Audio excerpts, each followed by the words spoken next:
મુન્નારના beautiful વ્યૂને enjoy કર્યા પછી અમે હવે થેકડી તરફ જઈ રહ્યા છીએ.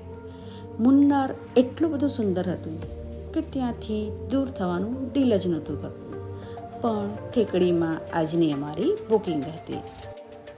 થેકડી જનાર રસ્તા એટલા સુંદર હતા કે તેના વ્યૂને એન્જોય કરતાં કરતાં અમે એક વિશાળકાય ગણપતિજીના સ્ટેચ્યુ પાસે જઈ પહોંચ્યા, જે અમાયર વંદન મેનુમાં આવેલ છે. ત્યાં અમે દર્શન કર્યા અને થોડી ફોટોગ્રાફી કરી અને આગળ વધ્યા લંચ માટે. અમે એક સરસ રેસ્ટોરન્ટ પર રોકાયા અને ત્યાં અમે ઓરિજિનલ કેરળ સ્ટાઇલ કેળાના પાન પર સાઉથ ઇન્ડિયન ફૂડ ખાધું. અને અંતે અમે પહોંચી ગયા ક્લબ મહિન્દ્રા થેકડી રિસોર્ટ, જ્યાં અમારું ખૂબ જ સરસ રીતે વેલકમ કર્યું. Thank you.